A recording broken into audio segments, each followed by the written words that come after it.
What up, people? It's Nickopz here, and today I'm going to be talking about, do I think Aftermath was worth $40?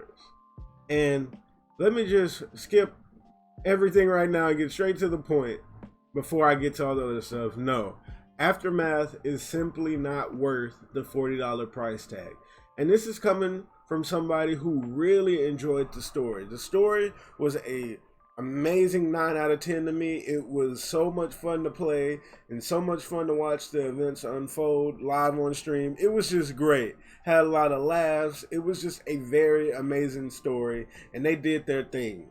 But the value of Aftermath being $40 is simply just wrong, and I don't want to dang near say a scam, but it's just simply not right.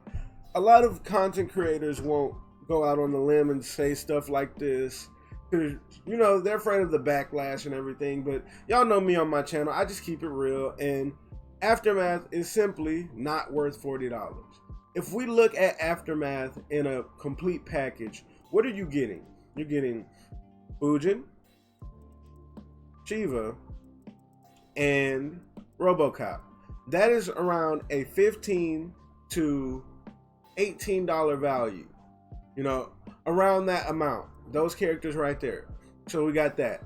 And then, go over here. We're getting the story mode. Now, the story mode was only, and this is for, you know, I'm guessing if you just, you know, a decent player and just play through the story, you know, if you have a problem fighting the CPU, it might be a little different, but the story is only like 3 hours, maybe 3 hours and 30 minutes at the most. So overall in Aftermath, what you got is, you know, a couple of skins if you pre-ordered and everything, and a 3-hour story mode and 3 characters for $40. Now let's think about this for a second. When this game came out with multiple characters and like a 6 to 8 hour story, if I remember correctly. Might have been like, we'll say 4 to 8 to keep it. Matter of fact, we'll say 5 to around 7 to keep it fair. But that still might be going too far. But you got a bunch of characters and a full-fledged story mode, a full-fleshed out story mode, and you paid $60 for a whole game. And people are trying to say, well, not people are trying to say, they're trying to tell us that, here, you get 3 characters and a 3-hour DLC for $40? Oh, and by the way, if you pay for the premium edition, yeah, you're out of luck, buddy. Buy Aftermath again. That's just not right, in my personal opinion. I think that Aftermath in a complete package, I would say it's worth about, I would say $25 to $30. And that's keeping it fair in my opinion. The story mode, I would say it's worth about $10, 10 to 12. And you know, I put the price on the characters and everything. That's like 15 to 18. So I would say around $30. $30 would have been a very safe bet for them. But here's the thing about fighting games, or no, I don't want to say fighting games because I've only seen this with the Street Fighter and NRS community. So let me make this clear before I get into this. Oh wait, give me a quick second.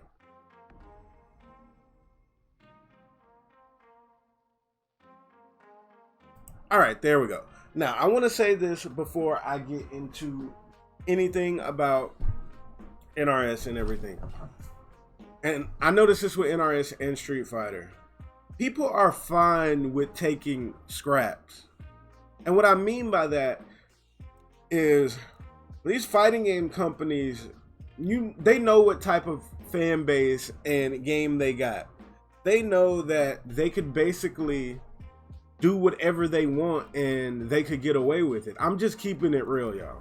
They know that they could give their community scraps and a little bit over time, and no matter how much backlash that they get, they know that the community isn't going anywhere. So that's why these developers or the people that are in charge of putting out this stuff feel like they can do whatever they want. And honestly, they can do whatever they want.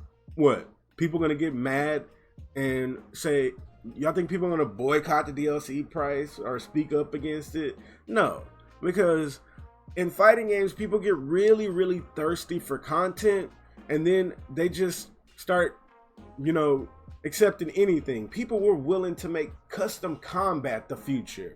That's how thirsty people were for combat. I mean, not combat, content, and that's just ridiculous. Come on.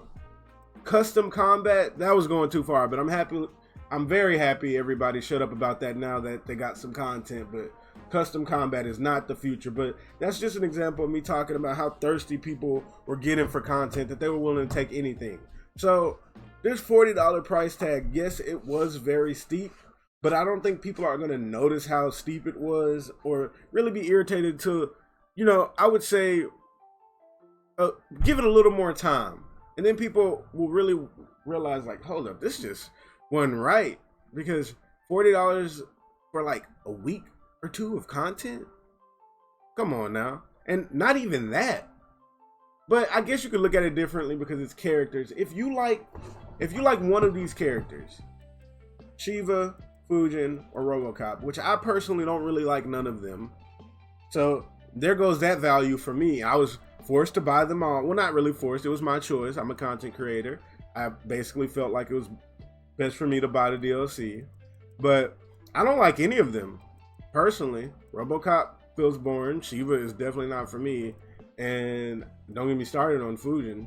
I don't like any of them, to be honest. And so that was basically just around $20, $15 down the drain for me for these characters. And I honestly wouldn't have even bought RoboCop or Shiva. I wouldn't have bought them. I probably just would have bought Fujin and tested him out. Because I knew good and well Shiva wouldn't be for me.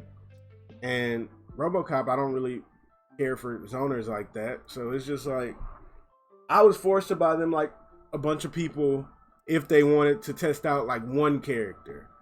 And they knew that. NRS is not dumb. They're not ignorant like people think. I personally just feel like they don't care because they know they can do whatever they want. Now, I wouldn't say they're dumb or ignorant or anything like that. If I could say something about them like that, I would say they're either just lazy and they don't care. Those two things. Like, they just don't give a crap. They know that they could drop that $40 price, because if you look at it, the more I think about it, that $40 price tag was ridiculous. It was really ridiculous, but they know they can get away with it. What's the community gonna do to them? They know if the community gets mad or whine or anything, that people are gonna run right back to the game, and the Street Fighter community knows that too. It took 4 years for Street Fighter to become a decent game. 4 freaking years, y'all. 4 years. That's why I still have hope for MK11, because, I feel like over time they could keep just patching the game and making it great. It could become a very great game over time. But Street Fighter took 4 years to get good, and their fan base stuck with them that whole time. 4 years. But I'm slightly getting off topic. Was it worth $40? No, it just simply wasn't. Does it matter that it wasn't worth $40? No, because the community isn't going to do anything about it. They're not going to call them out on it. So it doesn't matter. Because at this point, NRS could literally have the community managers cuss us out. And I'm being dead serious right now, even though I'm laughing. They could literally have the community managers cuss us out if they wanted to, and not be scared of the backlash, because they know that they got a community that's very loyal and they got a hold on people, basically, so they can just do whatever they want. So the people that wanted to know, was it worth getting for $40, I'm telling you right now, it's not. It's simply not worth it for the price that they are asking. So if you want to wait to see if they're going to split up the content so you can just spend, $5 to $6 for one of these characters, and then for Fujin, RoboCop, or Shiva, that's fine. But honestly, I would just say, if you are the best bang for your buck type person, just wait for the price drop, because the price is going to drop. It's NRS, so yeah. And for the people that are outraged because they bought the premium edition and still didn't get what they wanted or anything, I'm sorry to tell you this, but it don't matter how you feel because NRS doesn't give a crap. Like, they know what type of community they have. They can do whatever they want, and their community ain't going nowhere. The people that are very loyal to the community, and there will be some people that get in the comments and get mad at me because I'm saying this, but I'm sorry, I'm keeping it real. Like, what are people gonna do? Stop playing the game because it was $10 overpriced? Like, no, that's just not gonna happen. But yeah, everybody, that is basically all I have to say about that. I hope you all enjoyed the video. Don't forget to like, comment, and subscribe, and check out my Twitch and my Patreon, and Nickopz out.